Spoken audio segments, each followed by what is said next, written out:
Hello and welcome to the real world. My name is Cameron. Thank you so much for coming back to the channel. We've been on break for a little bit, but now we are back with an all new episode, episode 61. We're talking our favorite Denzel Washington movies.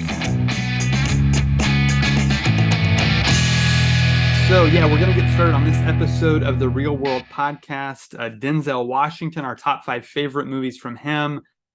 Equalizer 3 is in theaters now, so that's why we decided to choose this topic. So be sure you like the video, hit subscribe, hit the bell so you get notified of all our videos. First, we're going to kick things off, as we usually do, with some movie news. All right, joining me on this episode is Bert. How you doing, man? Hey, I'm doing well. How's it going, Cam? Doing well. Thanks so much for joining us again.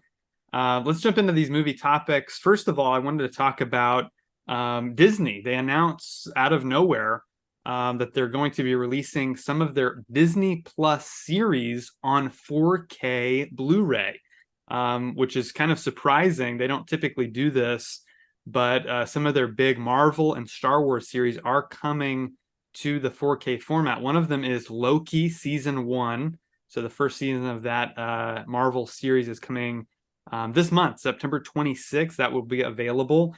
Also, WandaVision, the first season of that series is coming in November.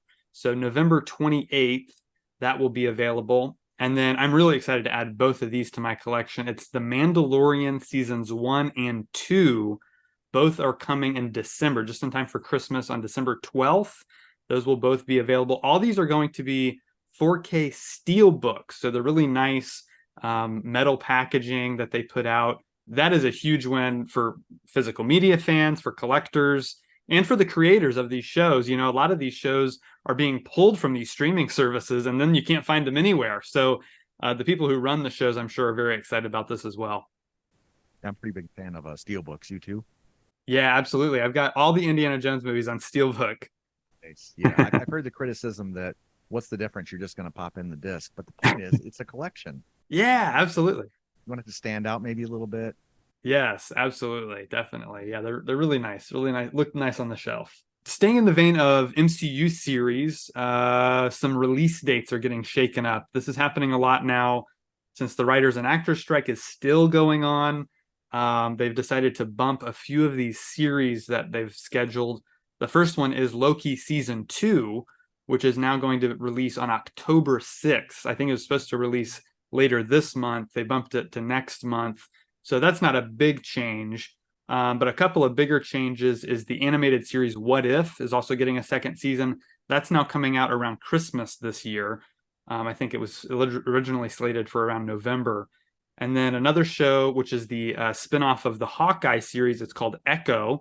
It's coming on January now, January 2024. That one will be released. Then they're doing a continuation of the X-Men series that I grew up watching, the animated series from the 90s. The new series is called X-Men 97, picking up since the last show left off in 96. That's now scheduled for sometime in early 2024 is when that one will be released. Then we have the spinoff of the WandaVision series, which is now titled Agatha Darkhold Diaries. That's about Catherine Hahn's character, spinoff with her. That's now coming in fall of next year. So that one got a significant bump. And then 3 other shows that they've originally were scheduled for later next year, but they have no release date. That is Ironheart, which is the character from Black Panther Wakanda Forever. She's getting her own show. Daredevil Born Again, with Charlie Cox coming back from the Netflix series. And then Wonder Man, which is their next show. That is, all those are now don't have release dates anymore. I'm assuming they'll probably be bumped to 2025 at the earliest. So yeah, again, this is, typical of these, strikes that happen. You have to bump certain things so that the actors can come and promote them, or else no one might watch them. So that's why those are all being bumped. And we'll get those eventually. We'll just have to keep our eyes on those release dates. Another movie that did get official release date was Rebel Moon, which I know both you and I are excited about. Rebel Moon, Zack Snyder's latest sci-fi epic. They released a trailer as well. Both of the films now have titles, so it's a 2-part film. And part one is titled A Child of Fire. That's coming December 22nd of this year. And then the second part is called The Scar Giver, and that will release on April 19th, 2024. So only a few months apart. We're not going to have to wait a full year even Wow. to get those. So yeah, I'm excited about those, both coming to Netflix soon. Also, he announced, Snyder himself has stated that, as usual, he is getting a Snyder cut of both of these movies. So after we get the official films released, there will be extended editions released with about an hour of added footage to each movie. So I don't know what the runtime is on either of these films. If they're 2 hours, 2.5, his films are usually at least 2.5 hours, if not three. So are we going to get two more 4-hour Snyder cuts here? I don't know. Potentially. So yeah, very excited to see what they end up doing with that. They're talking about doing spin-offs and animated series and turning this into a whole big universe of its own to rival that of Star Wars or the MCU. So definitely looking forward to it. Again, part one is out December 22nd, part two April 19th. Snyder's the next Peter Jackson as far as Yeah, exactly. One more release date shift. That was a pretty big deal for me and all the Dune fans out there. Dune Part 2, we've been eagerly awaiting. It's now no longer being released this year, not in November.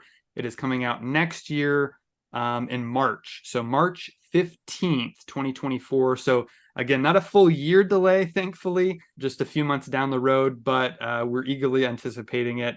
The latest trailer for that blew me away. I can't wait to see it. It looks like it's going to be a big, kind of a war movie. It looks just like a huge action-packed film after the first one was kind of the setup for this world and this characters and everything. right. This looks like it's going to be the payoff. So looking forward to it very much. All right, just a couple of movie anniversaries I wanted to cover, celebrating its 10th anniversary this year. And I think we've talked about this a little bit before, Bert. It's from the director of District 9, Neil Blomkamp, stars Matt Damon. It's called Elysium. Elysium is a movie that I actually quite enjoy. I don't enjoy it as much as his other films, definitely not as good as District 9. I don't even think I like it as much as Chappie, but I still think it's worth a watch if you're a sci-fi fan. It's one of these dystopian futures, has an interesting setup, interesting premise. I just don't think the execution's all the way there. But Jodie Foster's in this. Sharlto Copley is really good in this. He plays the bad guy. So again, it's definitely worth a watch. What are your thoughts on this one, Bert? On paper, that one, in the trailer too, I had such high expectations, and I think that's the problem. I mean, Matt Yeah. Damon, it doesn't live up to it, but I didn't mind it, but I was Yeah. just so disappointed. And Mm. it's one of those that I probably should watch again so I don't have this feeling of, that I just disliked it, because I did enjoy it somewhat, but it's hard when you have those really high expectations. It's really hard. Yeah, I agree. Jumping into our next one, celebrating its 50th anniversary, came out in 1973. This is American Graffiti. Now, this is technically the second film by George Lucas, the first one to get a wide theatrical release. It's got Ron Howard in it, Richard Dreyfuss, Harrison Ford, a lot of actors that were very young that just started their careers in this movie, really, and went on to have great careers in Hollywood. This is before George Lucas did Star Wars. It's his kind of ode to the 1960s era he grew up in, hot rods, and it's really just a very simple movie. It's kind of a comedy, it's got a lot of humor in it. I just really enjoy this. It's one that I can throw on anytime and have a fun time with. Have you seen this one? I haven't. I really should go back Okay. and watch it. It's funny because it's not that far removed from the '60s, right? I mean, Yeah, it was right. made in the mid '70s, Yeah. and I think, goodness, if someone were to make a film today and say, "Oh, it's set back in the 2010s," it'd be like, Right. what's distinctive about 2010s? So Right. it's yeah, but a film like that, yeah, obviously the '60s were very definitive as far as the look and Yeah, the look and the music, the soundtrack on this is great. All those great pop songs from the 60s. So definitely worth checking out. I've got the Blu-ray here. I think this just got a 4K release as well, which I'd like to check out. But that's that one. And then the last one celebrating its 70th anniversary. So we're going back to 1953 now. This is The War of the Worlds. This is a classic sci-fi film based on the H.G. Wells novel. It's directed by Byron Haskin, who's a great director from back in that time. He did Treasure Island and several other fun movies back in the day. And of course, this was remade as, I know, one of your and mine favorite films, War of the Worlds with Steven Spielberg and Tom Cruise. So it's really fun to go back and see kind of what they were inspired by to make that new movie. And it's just a lot of fun. It's got the great, alien designs. The ship designs are just really unique and fun. So yeah, definitely worth checking out. All right, so now it's time for our main topic of the day. That is Denzel Washington. This actor, born in 1954, he's 68 years old. He has starred in numerous films. Have not seen all of them, although I made pretty good progress just this weekend on watching a few that I had never seen before that I'd been wanting to watch. He's born in New York. His mother was owned a beauty parlor. His father was an ordained Pentecostal minister, and he got into acting fairly young, and he rose to prominence fairly quickly in some pretty high profile films. And he has been nominated for 8 Academy Awards. He's won 2 for Best Supporting Actor and Best Actor. So, highly praised actor. Again, he's been around for quite a while. I really don't think he's turned in a bad performance from what I've seen. Again, I haven't seen all of his movies, but I've seen a great many of them, and I'm a big fan. I've been a fan of his ever since I first saw him on screen. We've got this top 5 list here, which is really hard to make when you're dealing with an actor that's been in this many movies. You kind of want to have a wide variety of different types of films.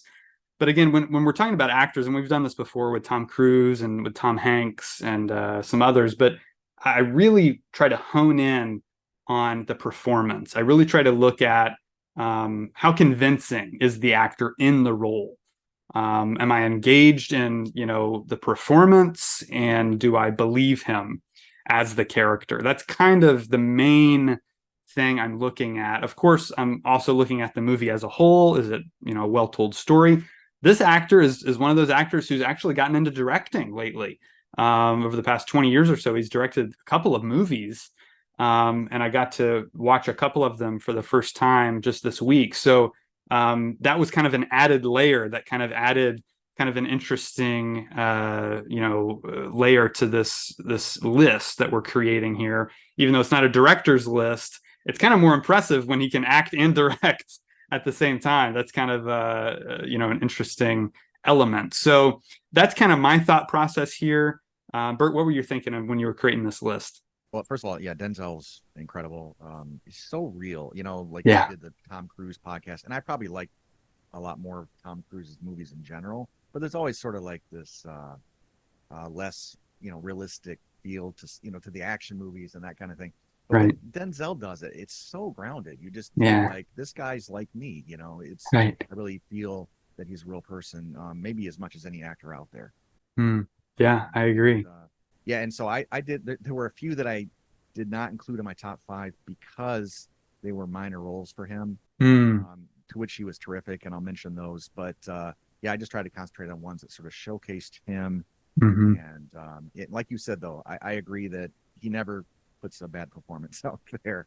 Yeah, absolutely. Well, let's jump into our honorable mentions. I know I've got a lot. I know you've got a few as well. I'll start off with one that I have in the collection here. It's The Magnificent Seven, the remake, which I actually don't find as great as the original, but I think it's a really fun, action-packed Western movie. A really good example of a kind of a modern Western. It's fast-paced. It's got a really colorful cast of characters, really good cast. Denzel's the lead, of course. And again, he's not the highlight of the movie necessarily, because there's so many characters, like you're mentioning. He's not, even though he's kind of the main guy, there's so many other characters in it that kind of gets lost in the shuffle, I feel like, a little bit. But he definitely grounds it and keeps the story moving forward. So just wanted to bring that one up briefly.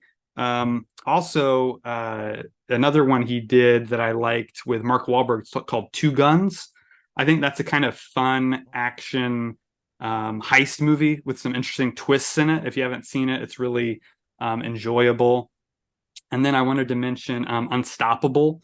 This is one of my wife's favorites that he's ever done. It's a true story, and we're going to talk about this a lot. He does a lot of these true stories where he's playing real characters, and he just does a great job in it. Him and Chris Pine are both really good kind of co-leads. Tony Scott directed this. He teamed with Tony Scott on, I believe, 5 films throughout his career, which is quite a lot. I think the only other director he's worked with that many times is Anton Fuqua, who we'll also talk about, I'm sure. But yeah, a solid little thriller. Again, the fact that it's a true story is kind of incredible when you consider what happens in this movie. But it's an enjoyable movie I can throw on anytime. And then another one by Tony Scott I'll mention now is Deja Vu, which I think is really, really good. This is one that I've watched numerous times. It has a time travel element. I don't want to give away too much, but it's really, really fun the way it unfolds. A fun kind of mystery thriller. So those are the first few I'll mention. Bert, why don't you give us one of yours? Yeah, Unstoppable. I went back and rewatched that, and I did not like that as much as I'd remember. Mm, mm-hmm. I just and I know it's based on a true story, but Yeah, it was just feeling really kind of formulaic. right. So maybe it's that I just need to accept it as all being true, but I wonder if, too much of it is fictionalized. Right. I just wasn't digging it that much. It was okay. Gotcha. And then Deja Vu, I saw when it first came out, Oh, and I remembered when there's that time travel component of it. There's something that occurs, and it kind of takes the viewer by surprise. And I mm, didn't like it. I couldn't even tell you what it is now. okay. I just didn't. I didn't like. I probably should go back and watch the movie again Yeah, if I have a different opinion. Because I mean, goodness, it's probably been 20 years since that came out. yeah. So a couple I'll throw out here. Antoine Fisher Oh, is a drama about a young Navy man dealing with some psychological troubles. A guy by the name of Derek Lute does a really good job in that, and he's just been abused and in the foster system and that kind of thing. And it's kind of a low key drama. Denzel isn't really asked to stretch a whole lot, so it's a pretty good movie. But oh, and Denzel directed that one too. So I like it, but it's just not something that does showcase Denzel. So it's like a 3-star film for me. It's gotcha. decent. Another one is Safe House. I've never seen this one. I haven't got to see that. Okay, with Ryan Reynolds. Yeah, Yeah, kind of a Bourne style film. right. And so I mean, it's not the most original plot because there's been a lot of that stuff even going back, in the last just few years here. But the film handles that subject matter pretty well. But really, it's Ryan Reynolds' film, and Denzel's fine with it. Again, he's just not asked to stretch very much. So Mm. there's a couple of throw that are pretty good. Pretty Great. Good picks. Had to mention Courage Under Fire. I've only seen this once, but I really enjoyed it. I thought it was a really well done kind of military thriller, crime thriller. One I just watched for the first time, Out of Time. This is a pretty fun little like crime mystery film where he's kind of having to stay a step ahead of what's going on, and it's one of those that definitely keeps you on the edge of your seat. There's a twist that happens about halfway through, little I guess I get at the end of the first act that happens because it was getting kind of boring about 30-40 minutes in. I was kind of checked out, but then something happens that really gets your attention. You're like, whoa, okay, what's going on here? And it's really well done. I really enjoyed it. Had to mention Crimson Tide. Man, him and Gene Hackman are just phenomenal in that. Had to mention another Tony Scott one, Man on Fire. This was really close to making it in there. pretty good. Man, this is a really good action thriller. Same vein as Taken, but might even be better than Taken, honestly. Dakota Fanning's excellent in this, and definitely worth watching. Another, again, a Tony Scott movie. John Q. I really like. John Q is actually, I think, the first one I really remember watching. And man, what a great performance! Just harrowing kind of film. Uh, you know, as a dad, you just feel for this guy the whole way through. It's really, really well done. Definitely worth a watch. And then I do like American Gangster, which he did. Ridley Scott directed that one, Okay. and Russell Crowe's in it. It's a true story, and it's definitely again worth watching. A solid kind of crime drama. And then Cry Freedom is one that I just got to watch this weekend. It's early in his career. It's back in the 80s. I think 86 it came out.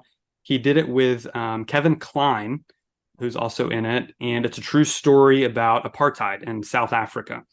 Okay. And he plays a real life guy named Steve Biko. And wow, just an incredible performance. He's actually not in the movie. He's in the movie for about the first hour. It's a 2.5 hour film. He's only in it for about the first hour, but his presence is felt throughout. You have a couple flashbacks after he kind of leaves the story later on, and it's just really, really good, really effective drama, intense, really good film. And then had to mention The Hurricane as well. The Hurricane, I think, is another great true story boxing movie. That guy's life is just kind of incredible what he went through. So that one I definitely had to mention because it was another one that was considered for the top five. Give us a couple more years, Bert. Yeah, I got to go back to John Q. That's one of my honorable Mm, mentions here. Almost all yeah. my top five. I had to mention too. James Woods is really great in it, Oh yeah. and Duvall as well. Right. But it's really those sort of delicate father son moments at the Mm, end of the film. yeah. Some pretty serious things are coming down. Hmm. That's very very touching. Just a solid film. One I've watched a few times over the years. Um, and then also Glory. Oh yeah. You won the Oscar Best Supporting Actor for it. It's a terrific Hmm. war film. Sure. I can't say anything negative about it. It's just I always do this when there's a war film. I'm like, it's a great film, Yeah. but Yeah. it's just not one I can watch all the time. Yeah. And I didn't put it in my top five just because of the rewatchability. And Denzel's not really in it. He's not the focus. True. Yeah. On top of that, the film I wouldn't say it has problems. I think I'd give it. It's like a 4-star film. I mean, it's an Yeah. excellent film. Yeah. So it's not that it has problems, but Matthew Broderick was probably miscast Mm, in it. I mean, yeah. he's good at times, Sure. but other times he's kind of stilted. Hmm. So I don't want to say it was a bad performance, but anyway, it's a very good film, an important film that I think every American should watch. Hmm. Obviously, given the subject matter and what happened in history, but yeah, didn't quite make my top five. Gotcha. Just a couple more for me. One of them is Training Day. Man, this was so close to make it in the top five. I had it in the top five when I was making a list of like Denzel Washington movies. It's like this one was just automatically in there. Like you have to have Training Day in there. But again, like I said, I watched a few others, and this one just for whatever reason got bumped out. But such a good performance. Him and Ethan Hawke are both great. Anton Fuqua directed this, did a great job. David Ayer wrote it, and it's just very authentic, very gritty, grounded police story. Really well made, great performance, and he's got several standout moments, the King Kong line and other things that are definitely memorable throughout this one. So yeah, I had to at least bring it up. Really good movie. I'm gonna chime in on that. I think he won Yeah. the Oscar for that, right? That performance. Yes. I saw that movie in the theater, and I got to be honest, I thought it was a big setup. Like all this stuff was happening, and it was a big setup that at the end they were going to say, basically, just kidding. He's not really breaking the law. Oh, This is just all part of the training, and we're not really doing all this bad stuff. right. When it and I just I'm not I don't usually try to guess the ending of films. Right. I could see this coming a mile away, and I'll be like, oh, but it'll have this kind of ending, and it Uh-huh. didn't. Yeah. Super disappointed. Yeah. I just didn't want him to be this super evil guy. He's one of those Right. type actors that I just didn't want it to go there. Right. Be a big reversal at the end, and it wasn't. So I just flat out didn't like it. But it's a Yeah. great performance. Yeah. His acting, of course, is top notch. Right, right. No, I get that. And this next film I'm about to mention, and we'll talk about this with some of the ones in my top five as well. He really plays complex characters. Even though he's very likable, his characters are usually very flawed people. And that's what I'm about to mention here with Flight. Have you seen Flight? I have. Yeah, you didn't like it? Yeah. I See, mean, it was okay. It was okay. yeah. It was like Training Day. It was just kind of depressing. Yeah. His character is he's got major problems, and the whole movie's really about that. Though I think that's what I found. That's why I find Flight to be so interesting, is because man, he's kind of self-destructive, but he's done this incredible thing where he saved all these people, and the airplane sequence is awesome. It just looks so cool. Zemeckis directed it, just did a great job with it. But yeah, that's one that I had to mention because that was one that hit me kind of hard. I wasn't really expecting much out of it, and I really ended up enjoying that movie more than I thought I would. So yeah, that's my last honorable mention is Flight. All right, so that's it for honorable mentions. Bert, why don't you kick us off with your number five? All right, I've got Inside Man, the Spike Lee Oh, film. I have not had a chance to see this. Oh shoot. Okay. I know. This is a really good bank robbery film, Okay. and it's pretty unique. It's pretty Mm, unique. hmm It's got all kinds of places that it tries to twist, and you're trying to figure out where it's going to end up. hmm And so this is a film that I don't think got much attention at all. Probably didn't fare well at the box office. mm, It is 2+ hours, but it never feels long. mm, Denzel's really good here, as is Clive Owen. mm, And I don't want to give anything away about the plot. Just really good cast. Sometimes the film switches to like it's got this really good tone to it, but then Spike Lee interjects kind of a sort of jazzy feel to it, and that mm. didn't really seem to flow. But otherwise, this is an excellent heist film. I strongly recommend it. I mean, it's a 4-star film for me. Wow. Yeah, that's great. I definitely want to check it out. It was on my list. I just didn't get to it. But yeah, I'm definitely looking forward to that because yeah, I'm a big fan of Clive Owen as well. So I'll definitely be checking that out. Great. On to my number five. It is the film In Your Background, The Book of Eli. Big fan of this movie. This movie is so cool. It's directed by the Hughes brothers. It's a post-apocalyptic future. He's kind of just this wanderer.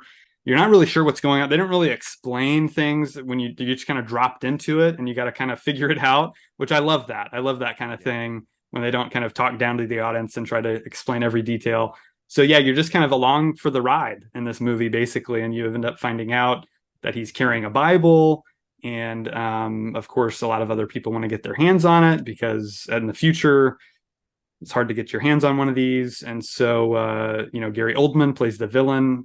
Great, great villain. He always plays a great whatever he plays, but I specifically like his villains. I think he's can be really nasty and does a great job with that.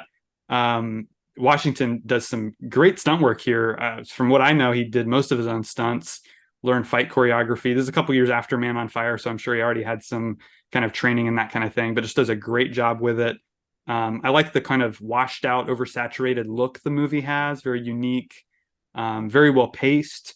I think Mila Kunis is great in this too. I really think she does a good job as kind of the secondary protagonist.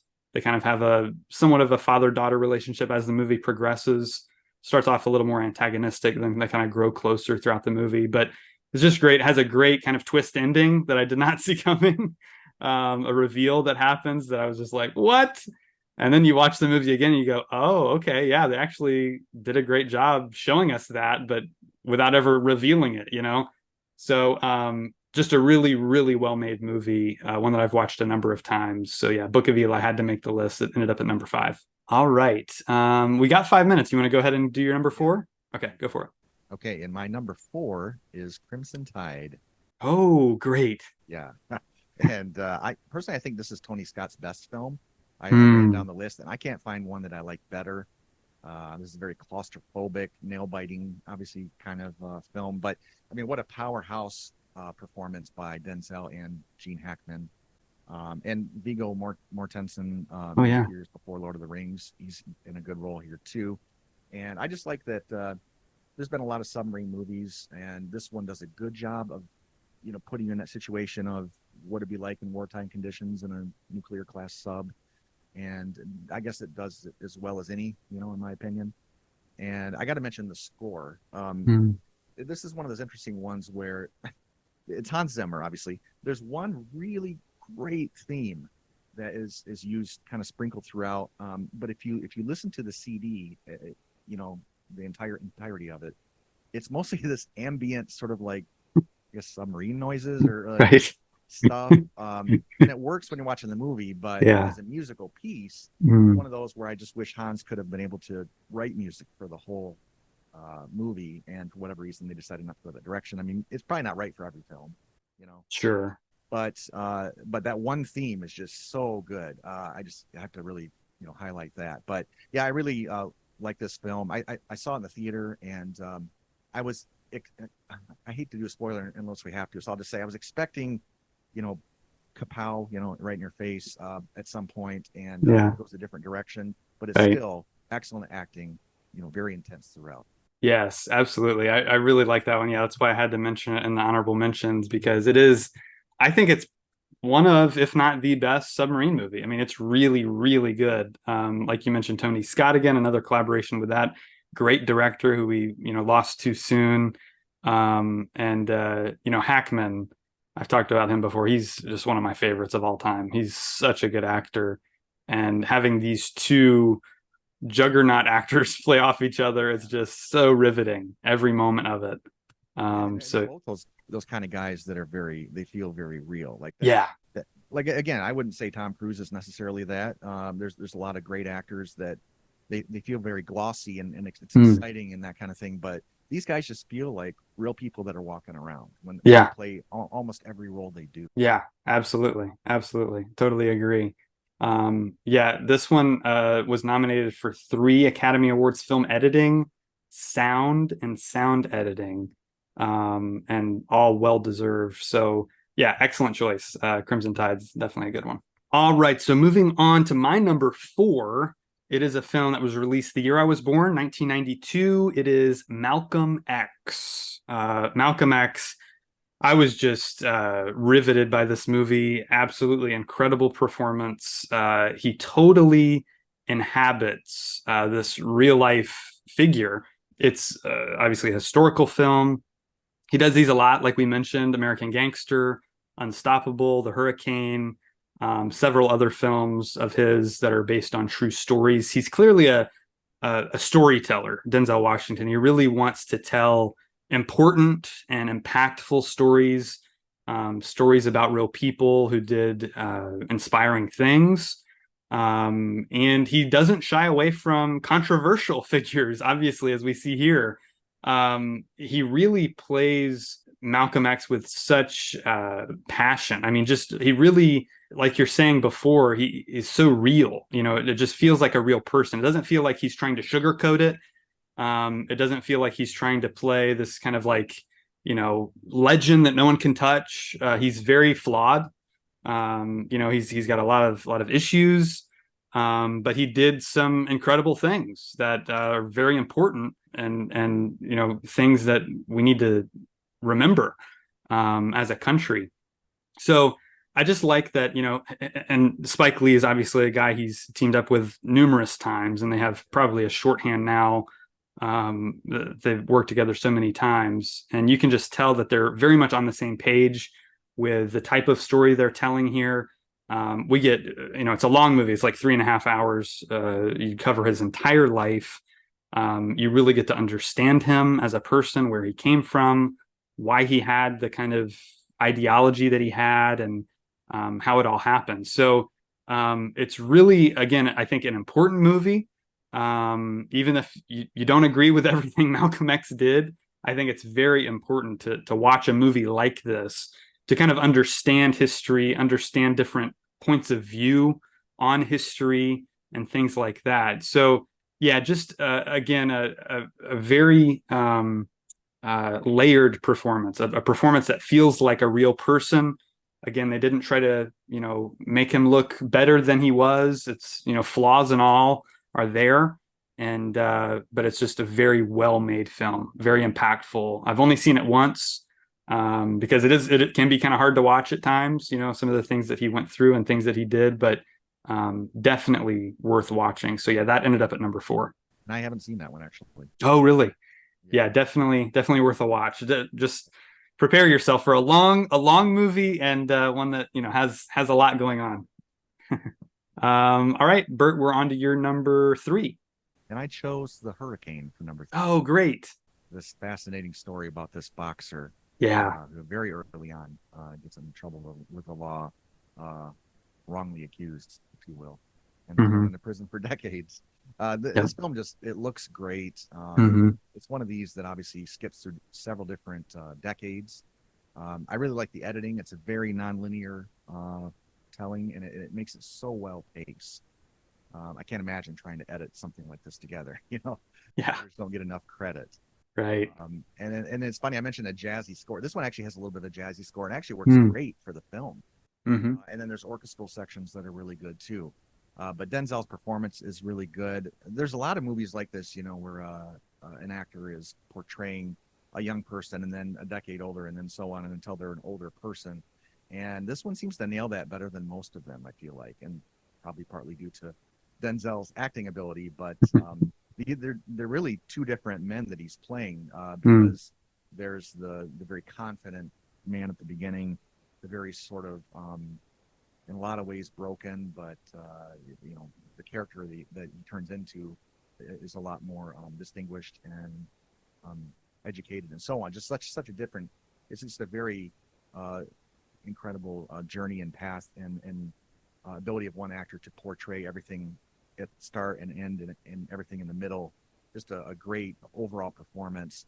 I have to mention Dan Hedaya is this guy that plays the smarmy cop in the film, and all he's decent in the movie, but he played this guy. I don't know if you ever watched Cheers in the '80s, but no. Carla is sort of the surly waitress, and she had this kind of slime ball husband named Nick Tortelli that was played by Dan Hedaya. So if you Okay. ever watch The Hurricane again, you should look up a little clip of Carla and Nick.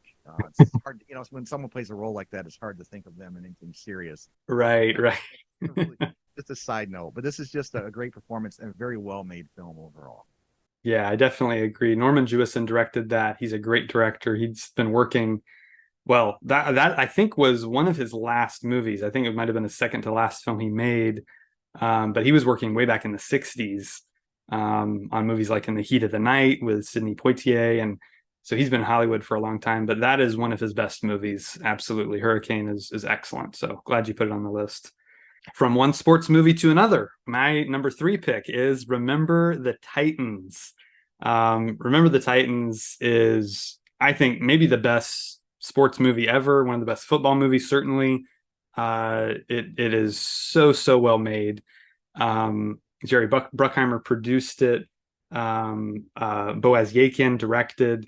It's so well made. Another one of these, you know, based on a true story films. Just incredible time in history that is so inspirational. And it's he does such a great job. And it's another one of these. He does this a lot where Denzel, he's usually the star, but he'll kind of like co-star with someone else. And I don't think Will Patton gets enough credit for this movie. He's the other coach, and he does a phenomenal job as well. Both characters are very important. The way they play off each other, the chemistry they have, it's very well done. Really makes the movie work. Without that, I don't think the movie would be nearly as good. So, yeah, it's overall just so well made, well paced.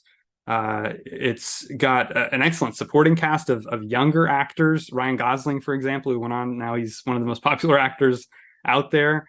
Very young here, but he's great as well. So the whole, you know, young cast of football players is very good, and their camaraderie, you know, that whole thing, all of it just feels very authentic again, and that's what you want in this type of movie.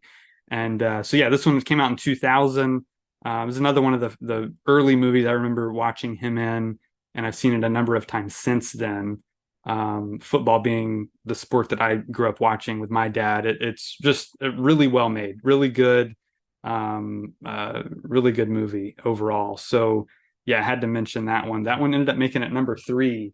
Again, this top five was tough to make, but some of these just I feel like they stick with you, you know, especially, you know, some of these ones that I've seen numerous times.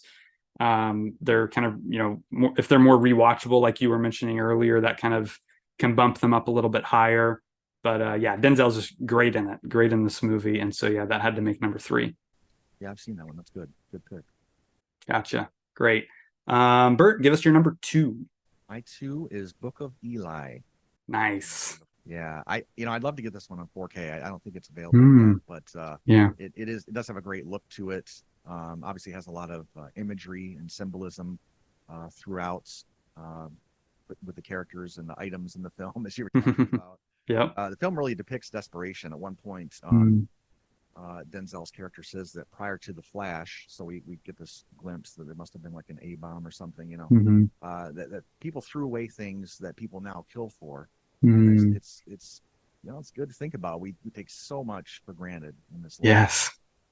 There's definitely some Mad Max vibes too. I got in this film, Right. not in a bad way. This is very much more of a drama with a few Mm, fight scenes, which Denzel does handle very well. You can tell that he's been trained. And Gary Oldman, yeah, like you said, he's great. I love that he's looking for this book because of the power of its words. Like mm, not because it's worth money or right. he's this guy that is just a sort of scumbag. Will murder left and right, his own people maybe even. Hmm And yet what does he want? He doesn't want money. He wants a book. I Yeah. love the symbolism of that. That he's the bad guy, Yeah. but he wants the Bible. It's very interesting take on that. It is. Yeah. He's a deceiver, right? He just wants power. He just knows Right, the words right, have power over exactly. people. And Yeah, so he wants all the power for himself. So yeah, yeah, that's a good point. It's a very unique villain.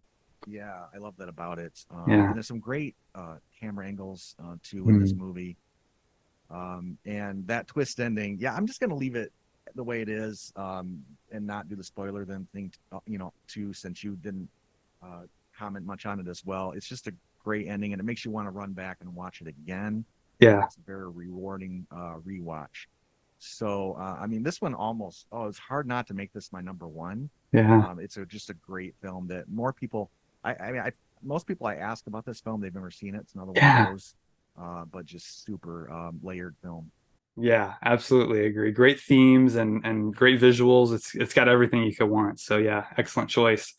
My number two is one that I just watched this weekend. It's one that you mentioned earlier. It is Antoine Fisher. I really found this to be extremely engaging, extremely affecting emotionally.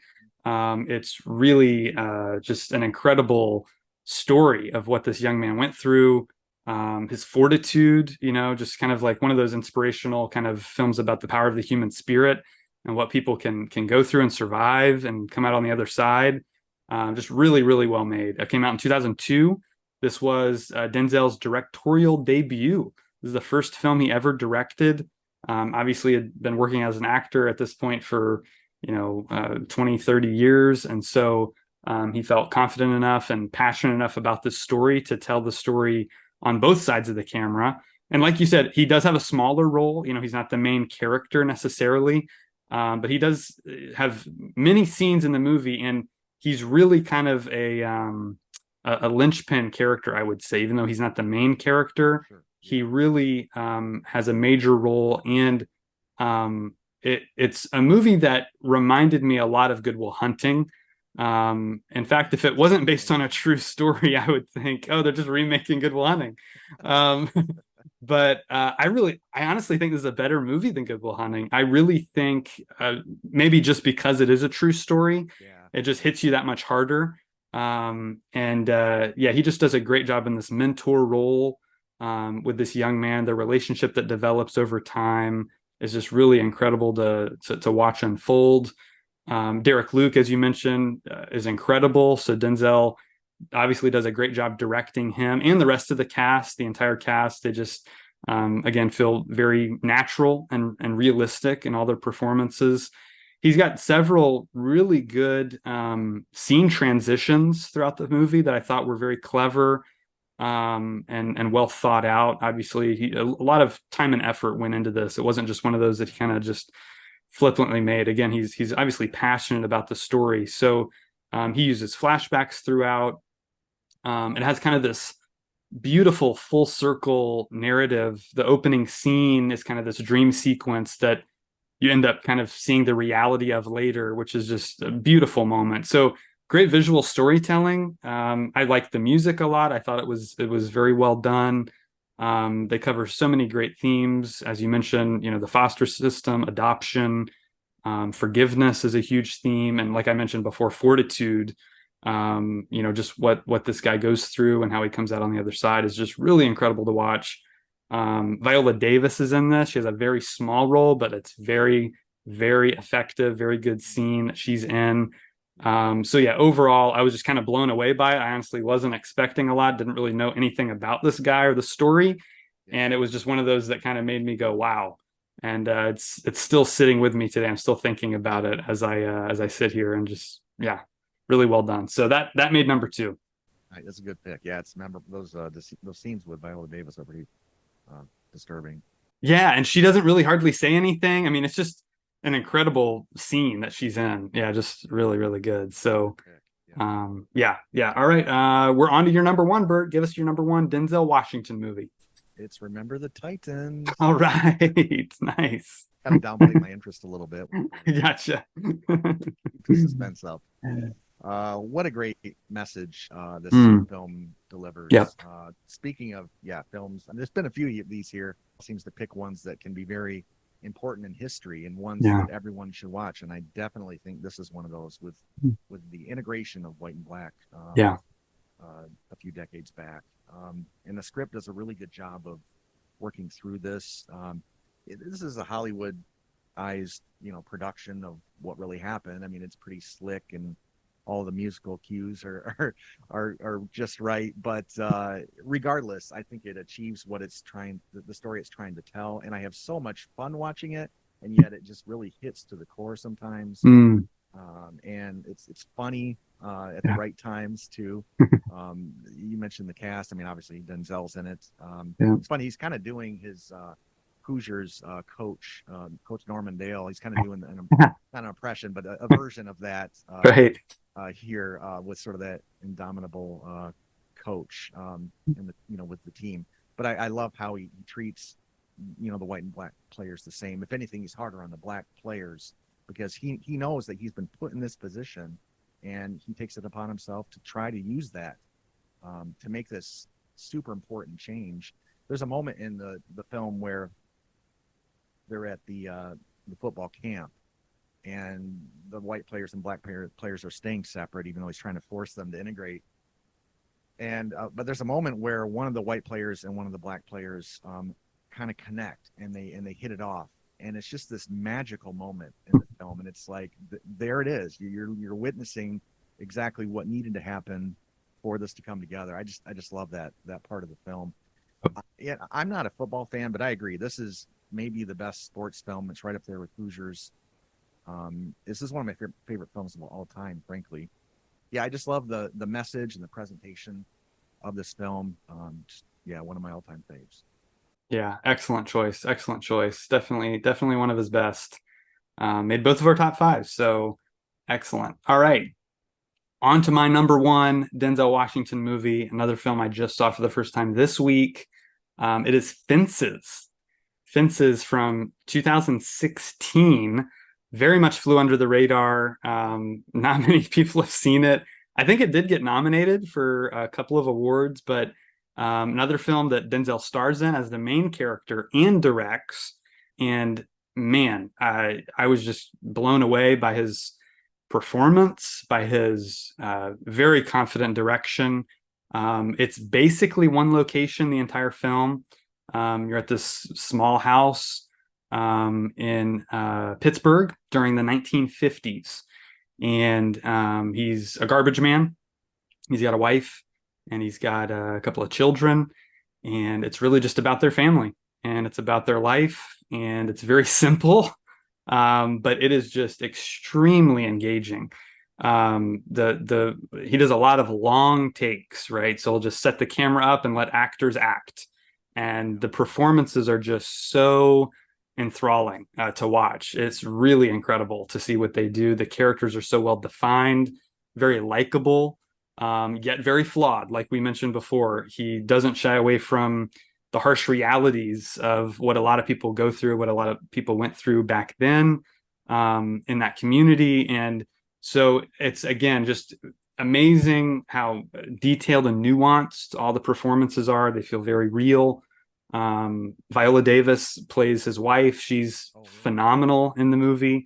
Their back and forth and several scenes is just really, really, really good.